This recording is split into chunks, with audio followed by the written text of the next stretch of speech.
Estenda suas mãos para cá, vamos abençoar a vida dos nossos pequeninos. Senhor nosso Deus, te pedimos pela vida dessas crianças. Te pedimos, Senhor, que derrames o teu Espírito Santo sobre os seus corações. Pai, abençoando que elas cresçam, conhecendo a Ti cada dia mais e mais. Tornando-se, Senhor, servos Teus, homens e mulheres, Senhor, prontos para fazer a Tua vontade. Senhor, abençoa-as para que elas cresçam e jamais percam, ó Deus, a pureza que há em seus corações. Que elas conheçam a Ti, ó Deus, com intimidade. Abençoe também a vida da irmã Giane.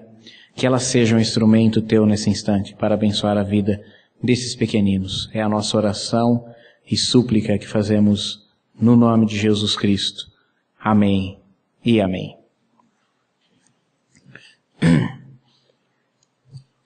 Vamos ouvir a palavra de Deus nesse instante, irmãos. Evangelho de Jesus, segundo João, capítulo 12.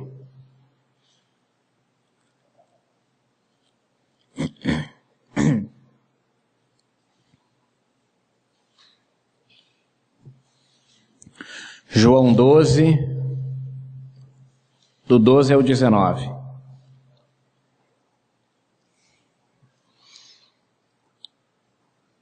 Esse texto é o da passagem da entrada triunfal de Jesus.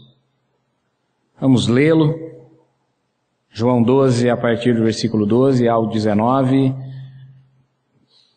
diz assim: No dia seguinte, ouvindo uma grande multidão que viera à festa, que Jesus vinha a Jerusalém, tomaram ramos de palmeiras e saíram-lhe ao encontro e clamavam: Hosana, bendito o Rei de Israel, que vem no nome do Senhor. E achou Jesus um jumentinho, e assentou-se sobre ele, como está escrito: Não temas, ó filha de Sião, eis que o teu rei vem assentado sobre o filho de uma jumenta. E os seus discípulos, porém, não entenderam isso no princípio, mas quando Jesus foi glorificado, então se lembraram de que isso estava escrito dele, e que isso lhe fizeram. A multidão, pois, que estava com ele quando Lázaro foi chamado da sepultura, testificava que ele ressuscitara dentre os mortos. Por isso também a multidão lhe saiu ao encontro, porque tinham ouvido que ele fizera este sinal. Disseram, pois, os fariseus entre si: Vedes que nada aproveitais? Eis que toda a gente vai após ele.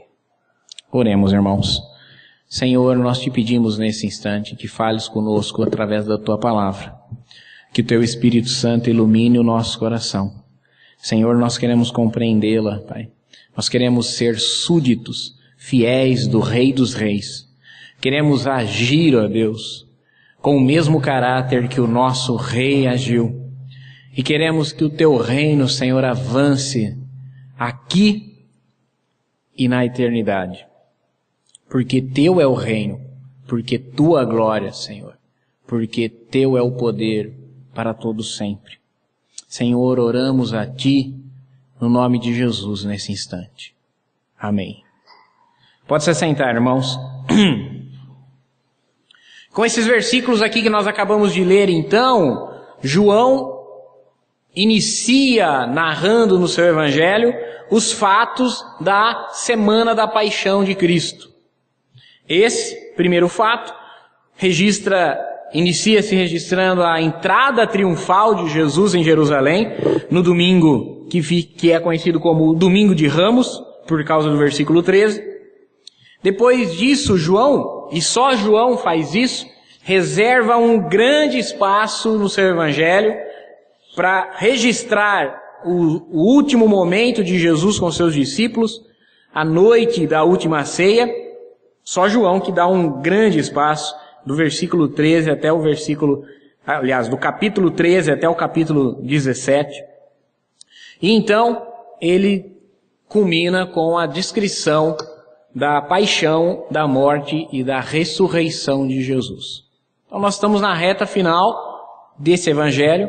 Ele não vai mais nos narrar milagres de Jesus, nem sinais, nem feitos. apenas um diálogo que Jesus terá com os seus discípulos na noite da última ceia.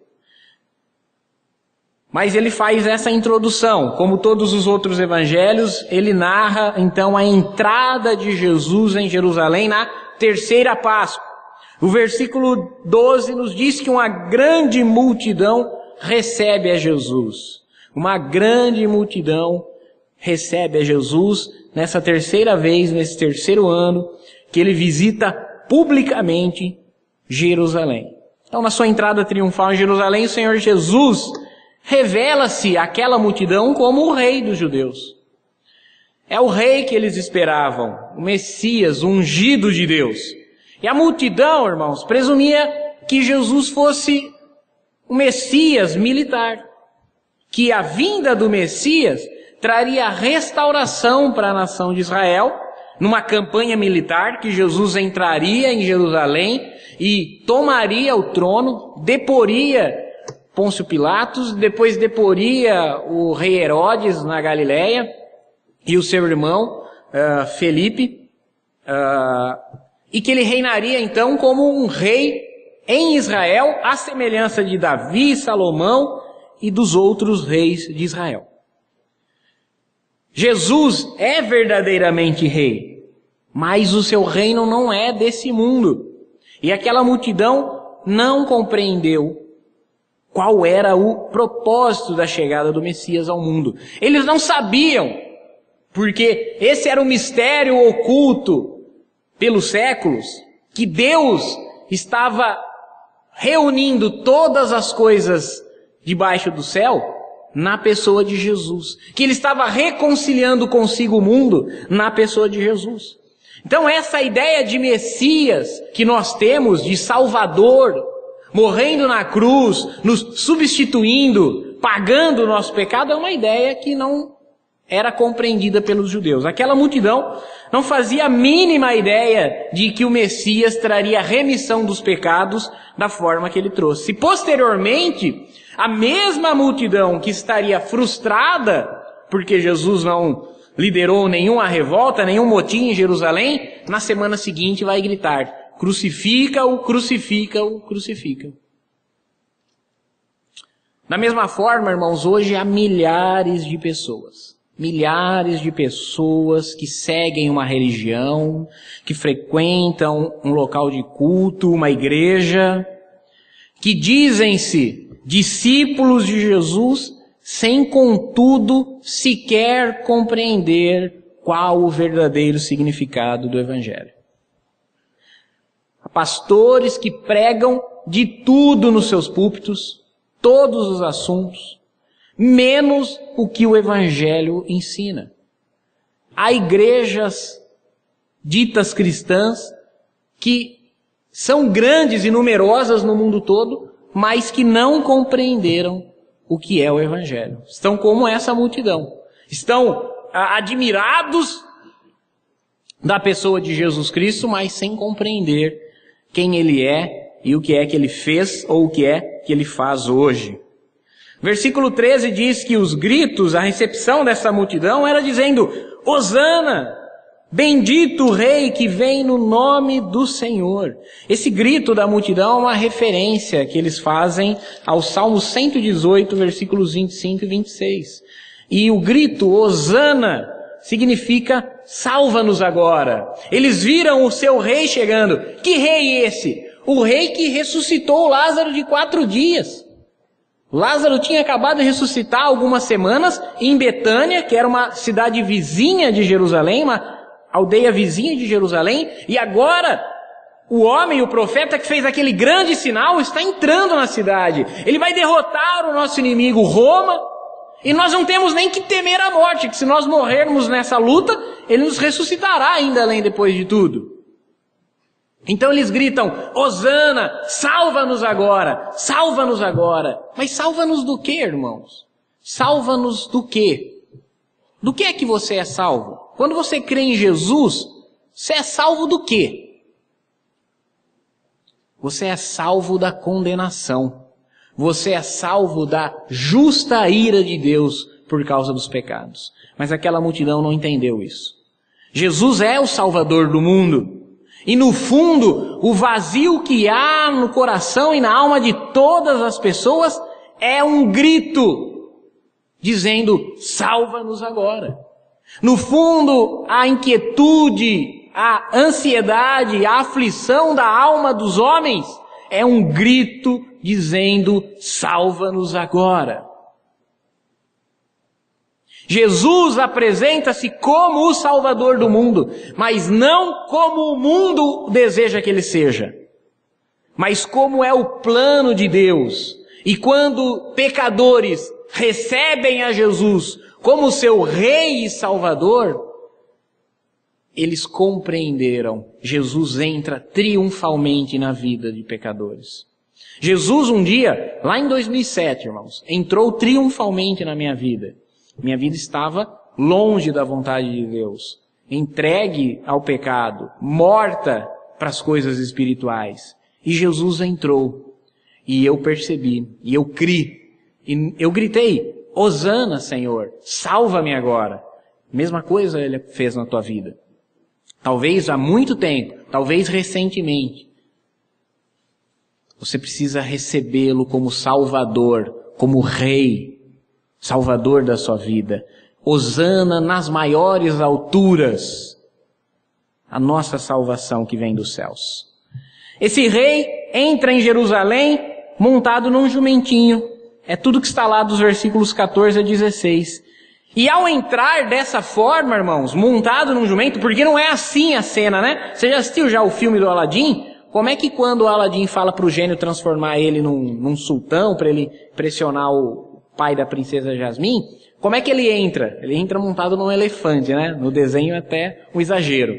Mas como é que você lembra dos filmes de Oriente Médio e tal, das entradas triunfais?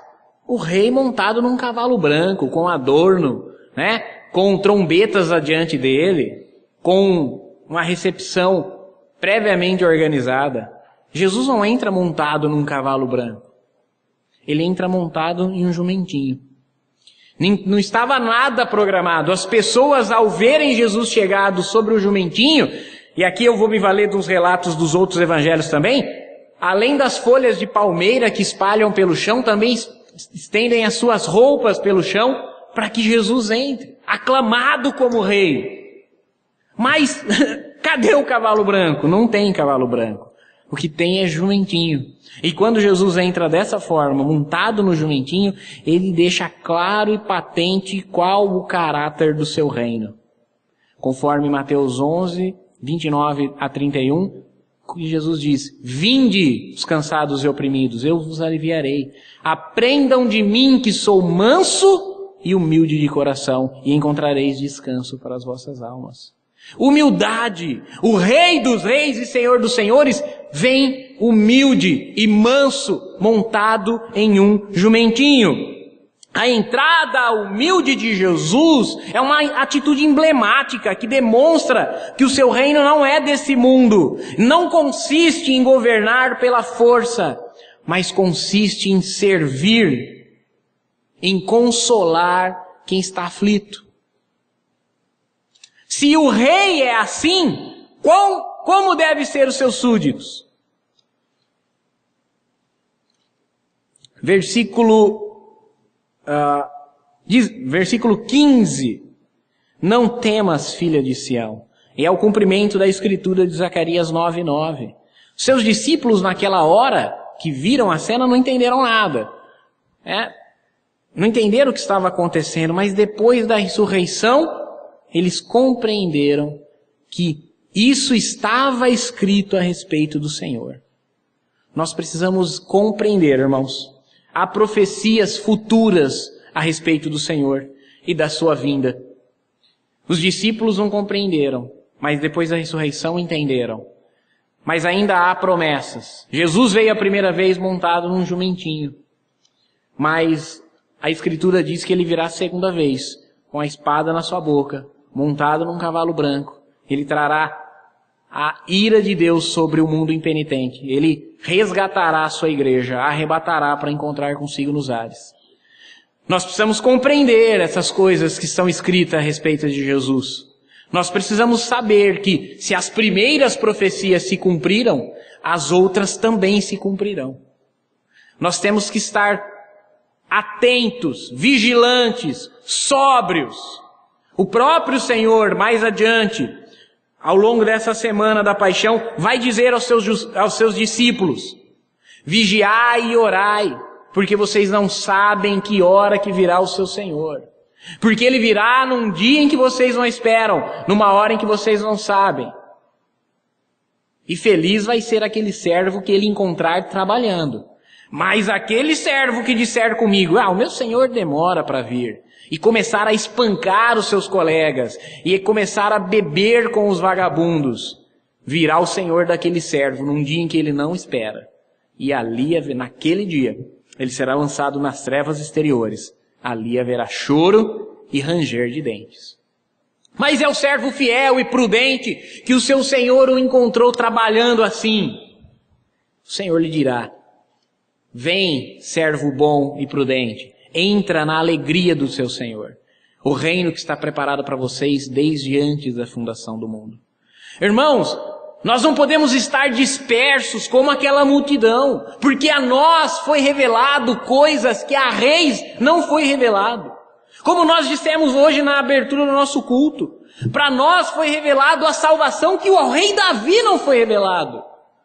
Para nós foi revelado um Senhor que reis, profetas quiseram conhecer e não conheceram, mas nós o conhecemos, porque nós somos o seu corpo, porque o Espírito daquele que o ressuscitou dentre os mortos nos deu vida também, nos ressuscitou também com Cristo e nos assentou com Ele nos lugares celestiais.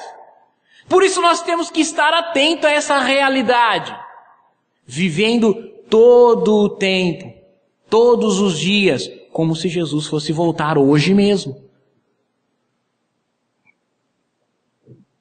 Atentos, sóbrios, vigilantes. Atentos aos sinais da sua segunda vinda. Toda aquela multidão, versículo 17, tinha visto que Jesus tinha ressuscitado Lázaro e estava dando testemunho disso. Então, por isso eles receberam Jesus daquela forma. Porque o sinal que Jesus havia feito anteriormente, foi o que eu preguei domingo passado, foi algo magnífico. Ressuscitou o Lázaro, depois de 4 dias, já apodrecido, e o Lázaro estava lá junto com eles nessa comitiva. Lázaro, Marta, Maria, os discípulos, o Senhor. Esse é o objetivo, irmãos. O objetivo é que nós venhamos ensinar a respeito do que Jesus fez. Aquela multidão testificava do que Jesus tinha feito a Lázaro. E você tem que testificar. Porque você também estava morto. Você também estava sepultado nos seus pecados. E Jesus também te deu vida. Também te regenerou, te deu um novo nascimento, um novo coração, te fez uma nova criação, que é segundo a imagem de Cristo. Por isso o objetivo nosso é estar aqui cada dia compreendendo quão maravilhosa é essa obra de salvação e regeneração que Deus faz conosco. Sabe por quê? Porque nós estamos aqui 1h30 reunidos nesse lugar para nos municiarmos, nos prepararmos com armas espirituais e irmos lá fora. E tudo aquilo que nós vivemos aqui 1h30 por semana, esse pouquinho de tempo, tem que se transformar num testemunho lá fora. Que nós vamos falar de Jesus para as pessoas que moram conosco, que ainda não o conhecem. Vamos falar de Jesus para as pessoas que trabalham conosco, que ainda não conhecem. Nós vamos consolar, confortar, encorajar, vamos confrontar aquelas pessoas, como Jesus fez, como nós vimos Ele fazendo ao longo de todo esse evangelho, como Ele fez com a mulher samaritana no poço de Jacó, como Ele fez com o cego de nascença, como Ele fez com o paralítico no tanque de Betesda. Tudo que João nos falou foi daquilo que Jesus testificou a pecadores, e nós estamos aqui ouvindo de Jesus semana após semana, o tempo todo, o pastor falando a respeito de Jesus. Para quê? Para que nós tenhamos um testemunho para que nós saibamos como falar a respeito do pecado e da morte, do arrependimento e da salvação e da vida eterna. O Evangelho é a boa notícia. Para ter uma boa notícia tem que ter uma má notícia, né? Não é sempre assim que a gente fala? A gente às vezes até fala brincando, né? Se quer a boa, eu tenho uma notícia boa e uma má. O que você quer? Às vezes você está naquele e fala assim, fala a má logo primeiro. Às vezes você fala assim, não, fala a boa. Geralmente a gente prefere ouvir a má primeiro. A boa notícia é que Jesus veio nos salvar dos nossos pecados. A má notícia é que se nós não nos arrependermos, nós seremos condenados com esse mundo. Nós temos que ter essa consciência de que o nosso testemunho é a respeito dessa condição de condenação dos homens e de salvação por meio da obra de Jesus. Jesus não desvia o seu foco, irmãos, por causa daquela recepção, por causa dos aplausos calorosos da multidão.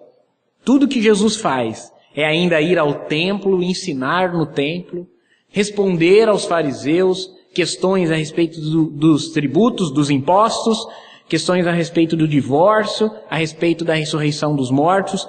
O Evangelho de João não se detém nesses assuntos, os outros evangelhos sinóticos nos contam, né, esses ensinos de Jesus ainda na Semana da Paixão. Nós não podemos perder o foco, irmãos. A igreja também não pode se deter envolvida com qualquer outra coisa que não seja o Evangelho puro e simples. Nenhum movimento estranho ao Evangelho.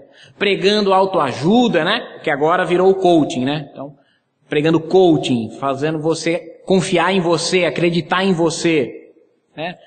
Isso aí deixa para os livros do Augusto Cury, para coisas desse tipo assim. Ou então mudando o culto do Senhor em um show. Há também igrejas que partem para esse lado, que mudaram o culto para um entretenimento. Então, o louvor é uma apresentação musical, um show, a pregação é uma apresentação de stand-up comedy. A igreja não pode deixar que os aplausos, que a euforia da multidão desvie o foco da pregação do Evangelho, e só do Evangelho, porque é só ele que salva pecadores. Mesmo que ele não pareça tão atrativo aos ouvidos do mundo, mas aos ouvidos das ovelhas ele é atrativo. Porque as ovelhas ouvem e vêm, disse o Senhor. Versículo 19, a conclusão dos fariseus a respeito daquilo tudo foi que estamos perdendo tempo. Nós resistimos, nós nos opusemos e nada aproveita. Todos vão atrás dele. Então os fariseus não se continham de inveja, irmãos. Aqueles homens religiosos não se continham de que Jesus estava mostrando-se alguém cativante, arrastando a multidão atrás de si. Alguns, conforme Lucas fala para nós, Lucas 19:40, chegaram a pedir para o Senhor que repreendesse a multidão. Quando ouvia a multidão dizendo, Hosana nas maiores alturas, bendito que vem no nome do Senhor, eles disseram, repreende o Senhor. Ao que o Senhor lhes responde dizendo, ainda que esses se calem, as próprias pedras clamarão. Irmãos, nós sofreremos resistência sim. Nós sofreremos oposição sim. E a igreja sofre oposição. A igreja sofre resistência.